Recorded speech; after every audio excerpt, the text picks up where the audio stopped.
दोस्तों, नमस्कार, सत श्री अकाल और सलाम। जैसी कि हमारी स्टोरी चल रही थी, कॉर्बेट नेशनल पार्क के अंदर जो ढिकाला रेस्ट हाउस है, उसके अंदर मैन के ऊपर एक आदमी के ऊपर अटैक करने वाले मैन ईटर शेरनी की, टाइग्रस की, जिसने कि वहां कैंटीन में काम करने वाले एक वर्कर पर, जिनका नाम मदन मोहन पांडे था, उनके ऊपर रात के 9:30-10 बजे के आसपास अटैक किया था। और सारा घटनाक्रम मैंने अपने पिछले ब्लॉग में आपको बताया है कि किस प्रकार मदन मोहन पांडे कैंटीन में सिगरेट लेने के लिए गए थे और वो कैसे वो चाबी भूले और किस प्रकार वो शेरनी हिरनों के फेर में कॉर्बेट की वो शेरनी, जो कि शेर भोजी का उसका इलाका था, उसके वहां से निकल करके वो हिरनों के फेर में डिकाला के कंपाउंड के अंदर आ गई थी। और उसका टारगेट तो हिरन थे, लेकिन किस प्रकार उसने अपना टारगेट चेंज किया और मदन मोहन पांडे के ऊपर अटैक किया, ये सारा मैं आपको अपने इस स्टोरी में बताऊंगा। और प्रॉपर स्टोरी को समझने के लिए आपको मेरा इससे पहले का जो ब्लॉग है उसको भी समझना चाहिए, उसको देखना चाहिए उसको। और मैं अपनी स्टोरी शुरू करता हूं साथियों।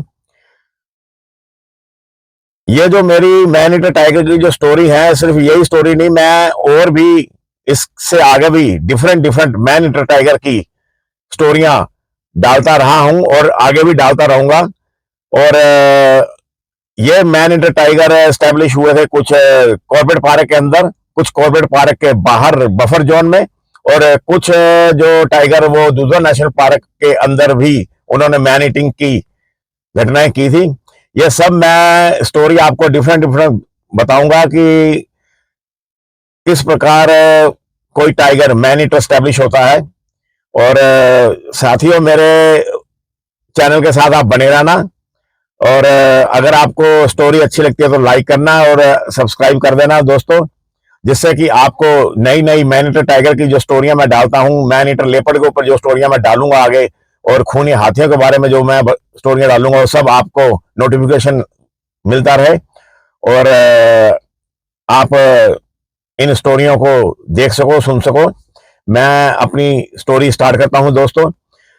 उस रात मदन मोहन पांडे थे, जो जब वो चाबी भूल गए थे, तो उसके बाद में वो जब दोबारा गए और उन्होंने अपने कैंटीन के दरवाजे पर जाकर के चाबी लगाई, और चाबी लगा करके जब वो उसको ताले को खोलने का प्रयास कर रहे थे, तो इधर पांडे जी ने जब चाबी लगाकर लॉक खोलने की कोशिश की, इतने में शेर भोजी की वो शेरनी एक सांप की तरह तेजी से पांडे जी के पीछे आई। वो शेरनी इतनी तेजी व खामोशी से पांडे जी के पीछे रात के अंधेरे में आ गई, जैसे किसी भूत का संचरण हो रहा हो। मतलब कि कोई आहट नहीं, कोई आवाज नहीं। और जैसे ही शेरनी व पांडे के बीच 10 फीट का फासला रह गया और शेरनी ने जंप मारकर पांडे को पकड़ने के बारे में सोचा, तो उस शेरनी को जान पड़ा कि अगर उसने जंप मारी तो पांडे जी के सामने तो दरवाजा है जो अभी तक बंद था, और छलांग लगाने के बाद पांडे जी के आगे शेरनी को जमीन पर लैंड करने का, उतरने का कोई स्पेस ही नहीं था, कोई खाली जगह ही नहीं थी। और शेरनी के शिकार पर जंप लगाने की हालत में वो शेरनी दीवार से या डोर से जो पांडे जी खोल रहे थे उससे टकरा जाने का उसको डर था। सो शेरनी ने तुरंत अपना डिसीजन बदला और जंप मारने की बजाय शेरनी ने तेजी से आगे बढ़कर अपने दांतों से पांडे जी की दाई राइट पिंडली पर पकड़ बना डाली। दोस्तों, ये जो शेर होते हैं, केवल शेर ही नहीं, बिग कैट, सारी बिग कैट, चाहे वो टाइगर हो, चाहे वो लेपर्ड हो, चाहे वो लायन हो, मैं उन बिग कैट की बात कर रहा हूं जो हिंदुस्तान में मिलते हैं। 3 मेन बिग कैट हैं ये भारत के जंगलों में मिलने वाले। इनकी एक स्वभाव की खासियत ये है कि ये अपना डिसीजन बड़ी जल्दी से चेंज कर लेते हैं। ये ऊहा पोहो की पोजीशन में नहीं रहते। जब ये शिकार के पीछे जाते हैं तो एकदम से अपना डिसीजन बदल देते हैं। अगर इनको लगता है कि सपोज कि ये किसी हिरन के झुंड के पीछे, सपोज कि शेरनी किसी घात में बैठी हुई है और हिरनों का झुंड उसके बगल से निकला है, और उन्होंने उस शेरनी ने या किसी शेर ने एक किसी खास हिरन को टारगेट बनाया है। दोस्तों ये जो शेर होते हैं, बिग कैट होती हैं, ये अपना एक टारगेट चुन लेते हैं, उसको डिसाइड करके उसी का पीछा करते हैं, इधर उधर नहीं भागते, अपनी एनर्जी नहीं वेस्ट करते। लेकिन जब वो अपने टारगेट को पीछे भाग रहे होते हैं, उसको पकड़ने की कोशिश कर रहे होते हैं, और इन इन बिटवीन कोई दूसरा हिरन या कोई दूसरा जानवर उनके बिल्कुल मार की रेंज में आ जाता है, तो वो उसको भी मार डालते हैं और अपना डिसीजन एकदम से बदल डालते हैं। ये एक खासियत होती है बिग कैट के अंदर, सभी बिग कैट के अंदर, कि वो अपने डिसीजन को एकदम सडनली चेंज कर देते हैं शिकार के वक्त। तो उस शेरनी ने भी तुरंत अपना डिसीजन बदला और जंप मारने के बजाय शेरनी ने तेजी से आगे बढ़कर अपने दांतों से पांडे जी की दाई राइट पिंडली पर पकड़ बना दी। पांडे जी अभी डोर खोलने की कोशिश कर ही रहे थे, किंतु डोर अभी बंद था। सो वो जो पांडे जी थे वो शेरनी के धक्के से डोर से टकराए। अगर डोर खुला होता तो वो दुकान के अंदर जा गिरते। सबसे पहले पांडे जी के मन में विचार आया कि कोई गीदड़ वीदड़ होगा जो जूठन के फेर में कैंटीन के आसपास आ गया होगा, क्योंकि ढिकाला कैंपस में डॉग तो था नहीं और अंधेरा काफी घना था, कुछ भी नजर नहीं आ रहा था। दीवार का सहारा लेकर पांडे ने जैसे ही आगे बढ़ने की कोशिश की तो शेरनी ने पांडे का पैर छोड़कर अपने दोनों पंजों से कमर को दोनों तरफ से पकड़ लिया और उस शेरनी के पंजों की पकड़ इतनी मजबूत थी कि पांडे जी 1 इंच भी आगे नहीं बढ़ सके। दोस्तों ये जो टाइगर के पंजों में जो पावर होती है, वो पावर उसको मिलती है उसके कंधों की मसल से, और उसकी जो आगे की टांगे होती हैं उसमें भी बहुत अधिक पावर होती है। एक बार मैंने खुद जब एक शेरनी के द्वारा एक सांबर का शिकार किए जाते देखा था, तो उसने सांबर की पिछली टांगों को अपने अगले पैरों से पकड़ रखा था, जकड़ रखा था, और साथ में उसमें दांत भी गड़ा रखे थे। और सांबर हिंदुस्तान में मिलने वाला सबसे बड़ा हिरन माना जाता है, और उस सांबर के द्वारा पूरी कोशिश की गई थी कि वो अपनी जान छुड़ाकर भाग जाए, लेकिन उस शेर ने उस सांबर को 1 इंच भी आगे नहीं हिलने दिया। और जब इतना बड़ा सांबर 1 इंच भी आगे नहीं बढ़ सका, तो एक इंसान तो 70-80 किलो का होता है, और उसका जो पावर है वो एक सांबर जैसे हिरन से तो उसका मुकाबला कर नहीं सकते। तो इस प्रकार जब शेरनी ने पांडे को दोनों तरफ से, कमर से दोनों तरफ से ऐसे पकड़ लिया और पांडे ने आगे दीवार का सहारा लेकर के जाने की कोशिश की, तो वो 1 इंच भी हिल नहीं पाए। इतनी पकड़ मजबूत थी, इतनी बलशाली ताकत से उस शेरनी ने पांडे की कमर को जकड़ लिया था। कमर को मजबूती से पकड़ने के बाद उस शेर भोजी की शेरनी ने अपना सिर पांडे जी की राइट आर्म और कमर के गैप के बीच में से आगे किया। जैसे पांडे जी ने ऐसे हाथ कर रखा था, तो जो दीवार को पकड़ रखा था, और शेरनी ने इधर कमर से पकड़ रखा था, तो ये जो गैप है राइट साइड का, इसमें से शेरनी ने आगे अपना मुंह निकाला और मुंह निकाल के उसकी गर्दन पकड़ने की कोशिश की। और जब शेरनी ने अपना अंधेरे में मुंह आगे निकाला, तो पांडे जी को सड़े हुए मांस की तेज बदबू आई और वो तुरंत समझ गए कि उनके ऊपर शेरनी का अटैक हो गया है। उन्होंने चिल्लाने की पूरे जोरों से कोशिश की, लेकिन उनके मुंह से आवाज ही नहीं निकली, जैसे उनकी जुबान को लकवा मार गया हो।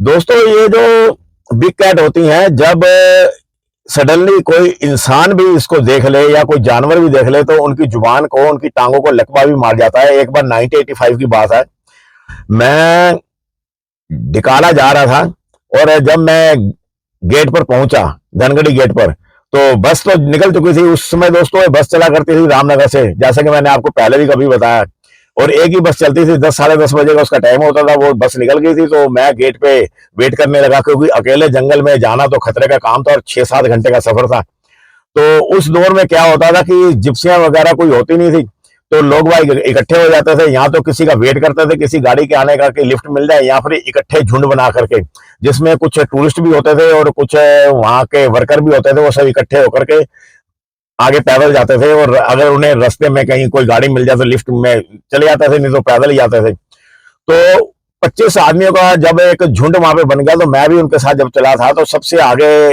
जो पर्सन जा रहा था, सुल्तान और धनगढ़ गेट के बीच ही गोरखा गोरखा सोच के आसपास की बात है। वहां पे गोरखा सोच में जैसे ही हम पैदल पार्टी हमारी गोरखा सोच में उतरी तो एक वहां पे बड़ी सी काली चट्टान पड़ी थी, चट्टान के पीछे से शेर उठ करके गया। और हम सब पीछे के लोग तो देख नहीं पाए, लेकिन हमारे आगे के एक पर्सन ने जब शेर को देखा तो उसके मुंह से श श श श श बस ऐसे ही आवाज निकली। वो पूरी तरह से शेर बोल भी नहीं पाया, जैसे उसकी जुबान को लकवा मार गया हो। ऐसा ही इफेक्ट दोस्तों आदमियों के स्नायु तंत्र पे पड़ जाता है जब वो अचानक शेर को देख लेते हैं। और इस केस में भी जो पांडे थे उनकी जुबान को लकवा मार गया और उनके मुंह से आवाज ही नहीं निकली। सामने की तरफ बंद दरवाजा होने की वजह से शेरनी अपना मुंह ज्यादा आगे तक नहीं निकाल पाई। तो शेरनी ने अपने शिकार को नीचे गिराने की कोशिश में पांडे की राइट पिंडली पर फिर पकड़ बनाई और पांडे को नीचे गिराकर उसकी गर्दन पकड़ना वो चाहती थी। उस शेरनी ने पांडे की राइट पिंडली पर एक जोरदार बुड़का मारा और आधी पिंडली को दांतों से उखाड़ दिया।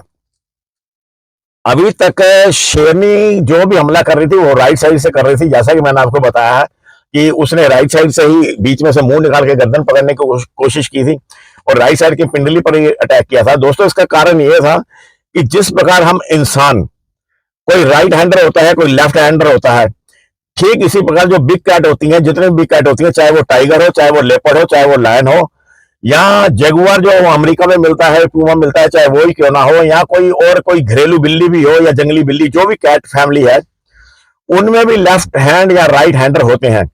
कुछ टाइगर जो होते हैं वो जो अटैक करते हैं वो लेफ्ट हैंड से अटैक पहले करते हैं, और कुछ टाइगर जो होते हैं, कुछ लेपर्ड होते हैं वो राइट हैंड से अटैक करते हैं, और कुछ ऐसे बिग कैट भी होते हैं जो दोनों से भी काम कर जाते हैं अपना, और ठीक इंसान की तरह ही ऐसा ही टाइगरों में भी पाया जाता है। कोई लेफ्ट हैंडर होता है, कोई राइट हैंडर होता है। तो जान पड़ता है कि ये जो शेर भोजी की जो शेरनी थी ये राइट हैंडर थी, इसीलिए वो राइट साइड से अटैक कर रही थी। पहले उसने राइट पिंडली पकड़ी, फिर उसने राइट साइड से अपना मुंह बाहर निकाला, और उसके बाद जब वहां पे वो पांडे को गिरा नहीं पाई क्योंकि पांडे दीवार का सहारा लेकर खड़े थे, तो उसने अपना मुंह वापस लेकर के अपना डिसीजन चेंज करा और दोबारा से उसकी पिंडली पकड़ी और पिंडली में से करीब 1 पाउंड के आसपास का जो मांस था उसने अपने दांतों से उखाड़ दिया।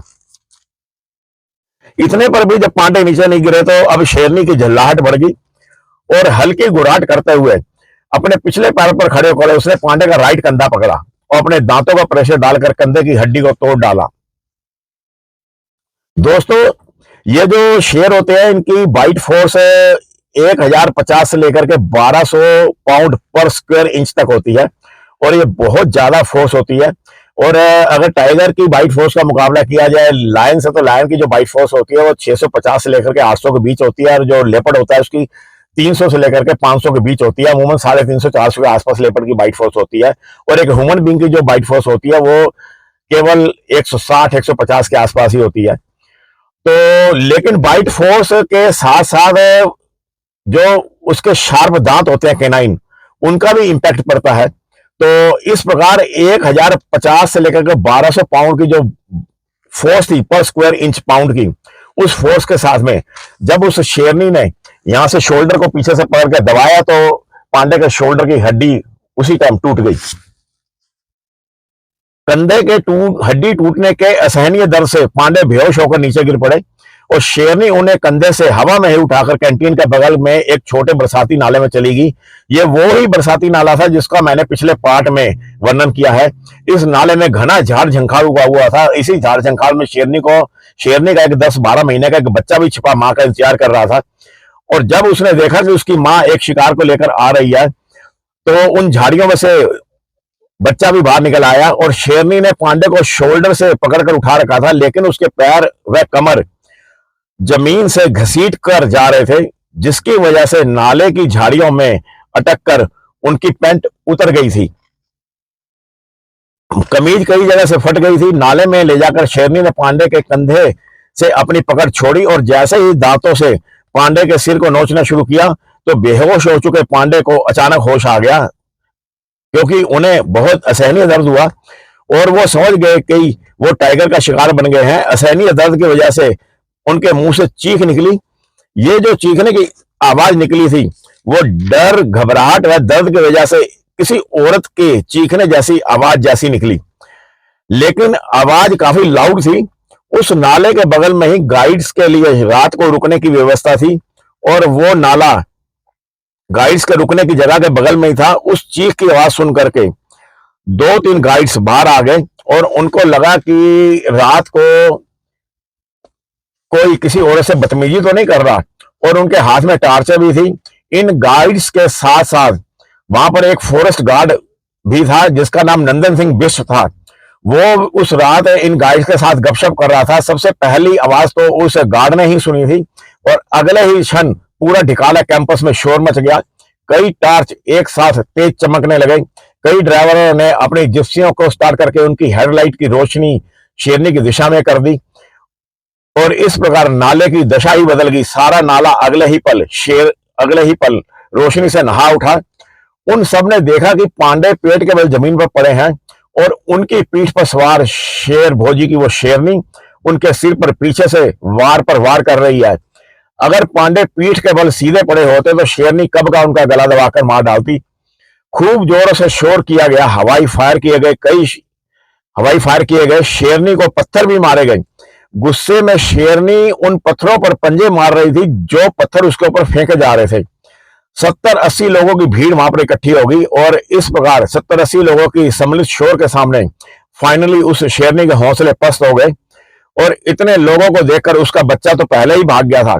अब वो शेरनी भी नाले के ऊपर के जंगल में अपनी मूछ और पूंछ समेत छलांग मारकर शेर भोजी के जंगल में रात के अंधेरे में गायब हो गई। पांडे को उठाकर कैंपस में लाया गया, और उसी रात जीप में एक जिप्सी में गद्दा बिछाया गया, और उसके ऊपर पांडे जी को लेटाया गया।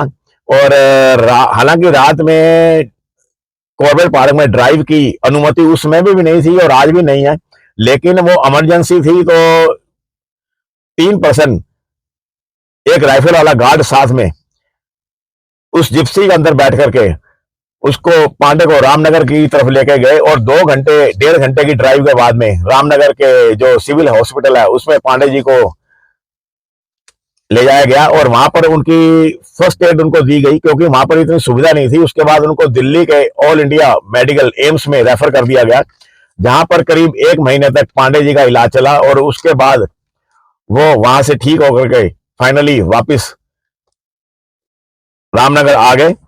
और लेकिन पांडे जी में वो पहले वाली शक्ति नहीं रह गई थी जैसी कि उनके पास टाइगर के अटैक होने से पहले थी, लेकिन उनकी जान बच गई थी। यह बहुत अच्छी बात थी। और इस प्रकार ये जो शेर भोजी की जो शेरनी थी, जो कि एक बच्चे की मां थी जिसका बच्चा 12-1 महीने का उसमें था, उसका ये पहला अटैक था।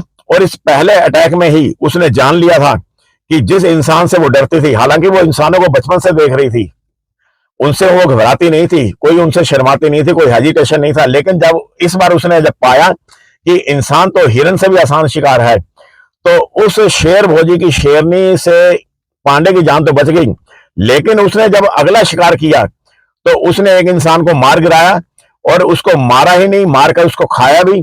और फिर उसके बाद में उस शेरनी का क्या किया गया, उसको गोली मार दी गई, या उसको पकड़ लिया गया, या वो ऐसे ही आजाद घूमती रही, और वो इंसान कौन था, कैसे उस पर अटैक किया, ये सब मैं आपको अपने अगले उसमें बताऊंगा कि वो अभागा इंसान कौन था जिसके ऊपर इस शेरनी ने अटैक किया। दोस्तों, मेरे चैनल के साथ बने रहना। दोस्तों, मैं अपनी स्टोरी ये वाली यहीं पे खत्म करता हूं। इसका जो अगला पार्ट है वो मैं 5-6 दिन के अंदर लेकर के आऊंगा जल्दी ही। अपना ख्याल रखना।